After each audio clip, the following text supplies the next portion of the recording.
নমস্কার বন্ধুরা, সবাইকে আমার ব্লগে স্বাগত। আশা করি আপনারা সবাই ভালো আছেন এবং সুস্থ আছেন। আজকে চলে আসলাম একটি নতুন ব্লগ নিয়ে। আজকে চলে গিয়েছিলাম পীর বাবার মন্দিরে, তো চলুন সেখানে গিয়ে কি কি আছে সব আপনাদের দেখাবো। এখান থেকে প্রথমে উঠতে হবে সিঁড়ি বেয়ে।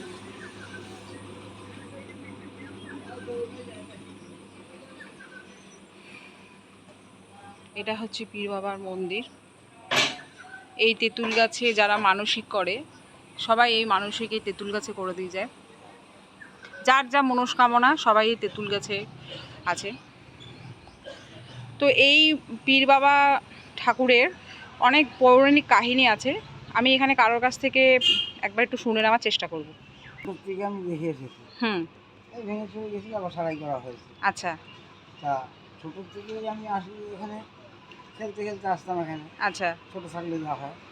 তারপর বড় হলাম, বিয়ে থা করলাম। 4টে ছেলে মেয়ে আমার। এক ছেলে 3 মেয়ে। তাদের পড়াশোনা শিখিয়ে বিয়ে থাওয়া দিয়ে সবার ঘরে নাতি হয়ে গেছে। আমি দেখে খুব আনন্দ পেয়েছি। ওনার কৃপায় হয়েছে, সবাই পীর বাবার কৃপায়। বলছি।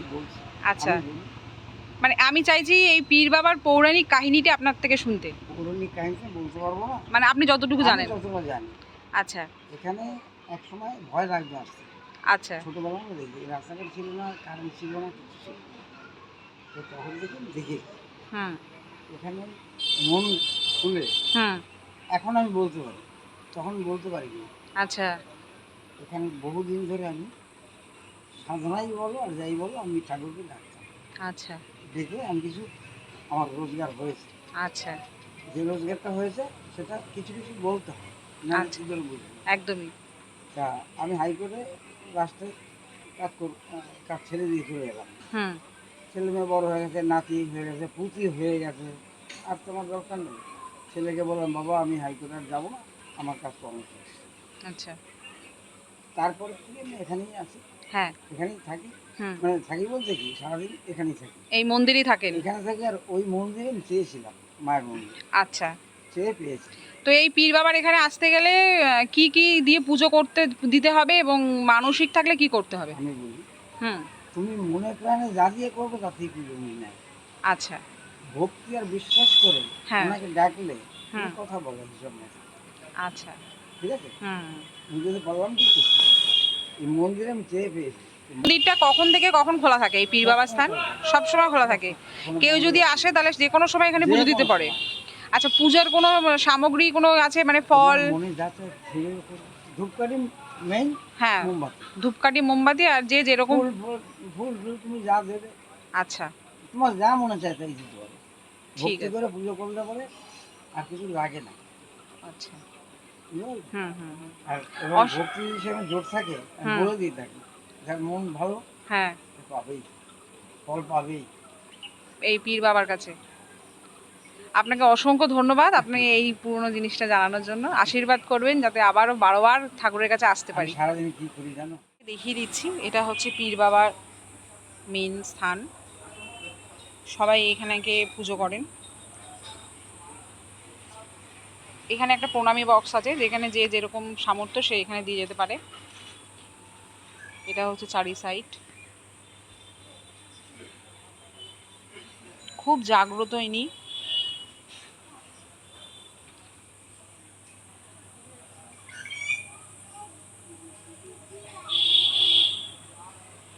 খুব জাগ্রত ঠাকুর ইনি।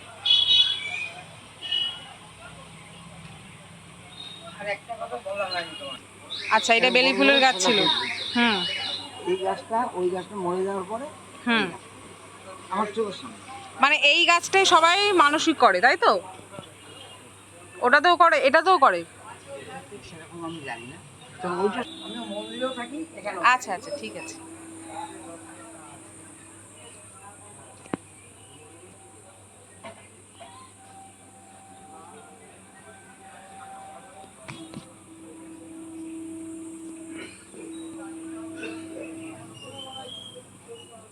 এটা হচ্ছে পীর বাবার ভেতরে মন্দিরে তেঁতুল গাছ। যারা এখানে পুজো দিতে আসেন ফল এবং কাঁচা দুধ দিয়ে পুজো দিয়ে যায়।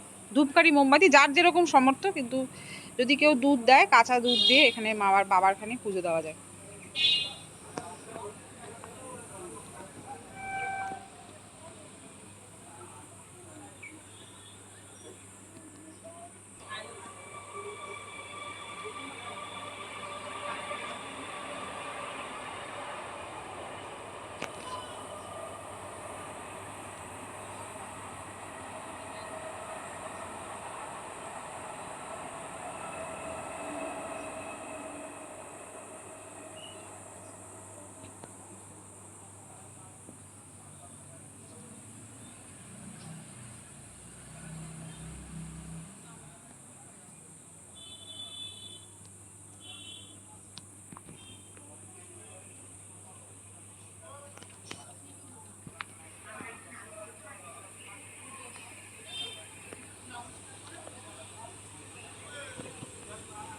এই তেঁতুল গাছের গোড়ায় সবাই পুজো দেয়।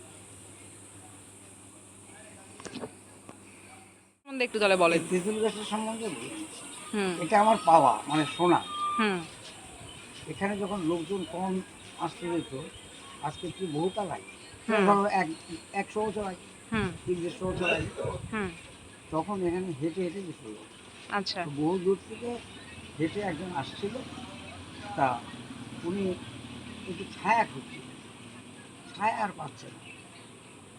তখন একটু জল দিয়ে হাত মুখ ধুয়েছে, ধোয়ার পরে তাকিয়ে দেখি এই গাছটা, তখনই দেখলো। দেখার পরে উনি একাই বলছে, লোক তো নেই, হুম একাই বলছে এই কি আশ্চর্য কথা, এই কি আজগুবি ঘটনা, এই আচ্ছা। কি আজগুবি ঘটনা। এই আজগুবি ঘটনা বলতে বলতে উনি 2-3 জন লোক যাচ্ছিল, তাদের ডাকলো, এ ভাই তোমাদের বাড়ি কোথায়? বলছে এই তো এই গ্রামের পরে। হুম তো বলছে বাবা, এই গাছটা এইভাবে ঘটনা দেখতাম আমি, কি বাবা তোমরা দেখেছো? বলে হুম এই গাছটা কখনো হয়েছে, আমরা হুম কি দেখিনি কোনোদিন। এইটা এইরকম জিনিস ও সেই থেকে এটার নাম আজগবিতলা।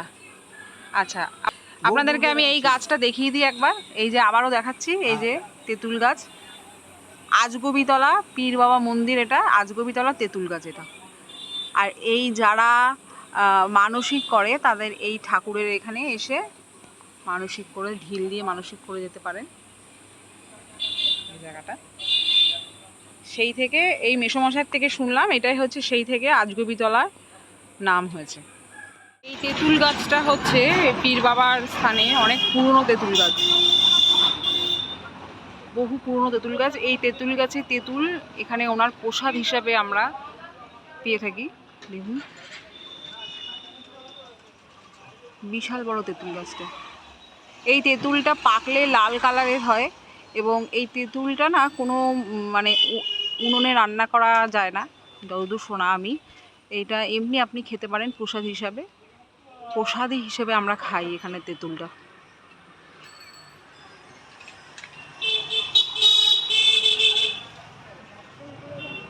এই গাছের গোড়ায় ধূপ, ধুনো, ফল এবং কাঁচা দুধ দিয়ে পুজো দিতে হয়। তো বন্ধুরা, আজগবিতলা পীর বাবার স্থান যতদূর আমার পক্ষে দেখানো সম্ভব আপনাদেরকে দেখিয়ে দিলাম।